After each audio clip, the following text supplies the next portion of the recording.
Baiklah, selamat pagi dan salam sejahtera saya ucapkan kepada Puan Chang selaku pensyarah kami.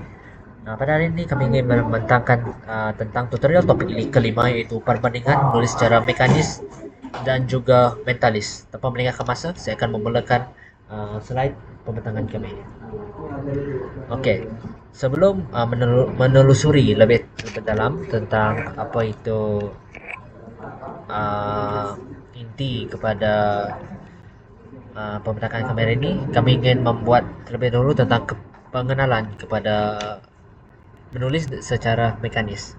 Apa itu definisi untuk peringkat menulis secara mekanis? Baiklah, definisinya adalah peringkat mekanis ini, menulis secara mekanis adalah peringkat terawal di mana kanak-kanak dapat menghasilkan tulisan yang kemas dan juga mudah dibaca. Seterusnya, kemahiran ini membolehkan murid untuk membentuk lambang huruf. Seterusnya, menulis perkataan dengan jelas, tepat dan juga kemas. Di mana ianya bermaksud kanak-kanak pada peringkat ini telah mahir untuk uh, menentukan fonetik, menentukan saiz hurufnya diri sendiri, dan juga telah berkebolehan untuk menulis alfabet, menulis abjad dengan bentuk yang betul. Seterusnya, ianya menekankan latihan yang berulang kali. Kenapa perlu ada latihan berulang kali? Baiklah, saya akan terang di sini. Peringkat ini memerlukan latihan drill dalam menulis huruf, suku kata, perkataan dan ayat secara berulang adalah bertujuan untuk melatih kelancaran tangan, terutamanya pada bahagian motor tangan. Di mana peringkat ini dia menekankan pergerakan tangan, motor tangan, di mana ianya membiasakan murid-murid untuk menulis ataupun membiasakan murid untuk mengenali ritma penulisan mereka dan juga gaya penulisan mereka tersendiri. Misalnya, murid-murid berkebolehan untuk mengawal gaya penulisan mereka sendiri. Seterusnya saya berikan kepada Syahid.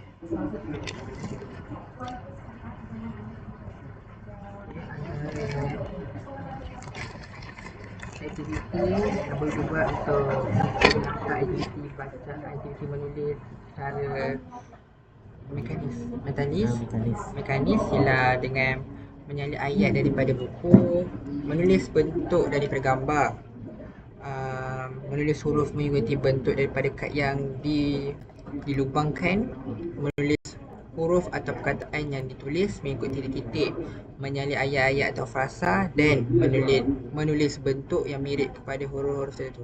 Kesemua aktiviti ini boleh melatih pelajar ataupun murid untuk melatih tangan ataupun dalam melatih otot tangan untuk mereka menulis. Seterusnya adalah pengenalan kepada menulis secara mentalis, di mana menulis secara mentalis ini dia definisikan sebagai peringkat yang dimana murid menguasai kemahiran menulis mekanis dan bertujuan untuk pergi ke peringkat seterusnya, iaitu peringkat pelahiran. Di mana peringkat pelahiran ini adalah peringkat di mana murid-murid telah pun mahir sepenuhnya kemahiran menulis dan mereka mampu mempraktikkan gaya penulisan dengan cekap dan juga cermelang. Baiklah, kemahiran menulis yang melibatkan operasi mental itulah maksud sebenar kemahiran menulis secara mentalis ini. Dia melibatkan mental atau minda bagi menghasilkan sesuatu yang dapat dibaca oleh orang lain. Maknanya yang dapat dibaca di gaya penyampaian, gaya pemberian maklumat dan juga struktur ayat yang gramatis dan juga gaya penulisan yang teratur dan juga kemas, membolehkan orang lain untuk memahaminya.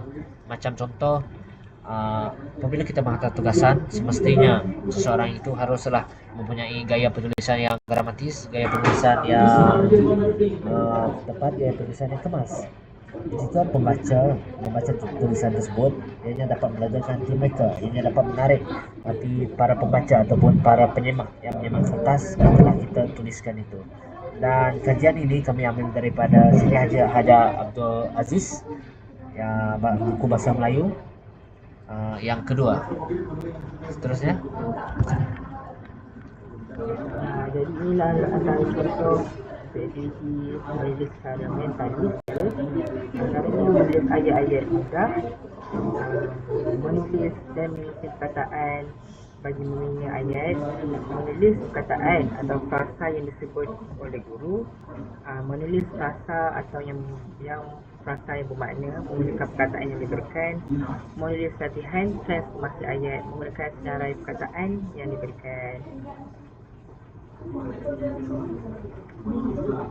Jadi ini adalah perbandingan daripada si konsep-konsep yang daripada bacaan bertulis rumusan untuk perbandingan untuk tulisan secara mekanis dan mentalis. Okay, dari segi definisi kita boleh rumuskan untuk mekanis iaitu kemahiran asas berbentuk huruf, suku kata, perkataan dan ayat, manakala untuk mentalis iaitu kemahiran lanjutan menggunakan peraturan bahasa dengan betul.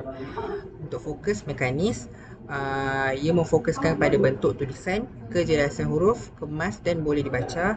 Manakala untuk mentalis, ketepatan bahasa ejaan, tanda baca dan imbuhan struktur ayat. Untuk tahap mekanis, dia lebih pada memfokuskan awal persekolahan, manakala mentalis fokus pada peringkat yang lebih matang. Dan bagi contoh aktivitinya pula, aktiviti pada peringkat mekanis ini, para pelajar diminta untuk mengadakan latihan untuk menyalin huruf ataupun perkataan mudah. Hal ini bertujuan untuk, seperti yang kami telah bentangkan tadi, bertujuan untuk melatih otot tangan dan membiasakan mereka mengawal gaya penulisan mereka tersendiri. Dan juga pada aktiviti perkembangan pada peringkat mentalis pula, aktiviti yang dapat diberikan oleh guru adalah seperti menulis karangan, surat rasmi dan juga laporan, di mana dalam setiap penulisan aktiviti seperti karangan, surat rasmi dan laporan ini ianya dapat membantu murid-murid untuk menyampaikan kecakapan dan untuk menilai tahap penguasaan mereka terhadap tulisan menulis pada peringkat mentalis, iaitu memastikan para penyemak untuk memahami apa yang mereka cuba sampaikan. Terakhir sekali, untuk kepentingan peringkat mekanis berkepentingan untuk memberi asas menulis yang berbeza, manakala mentalis pula adalah untuk menjamin penulisan yang bermakna, tepat dan juga teratur. Dan ini adalah merupakan rujukan kami berdua, di mana kami berdua hanya merujuk dua rujukan, iaitu rujukan daripada Kamarudin Husin tahun 2005, iaitu kemahiran menulis dalam pembelajaran bahasa Melayu, dan juga Siti Hajar Abdul Aziz tahun 2010.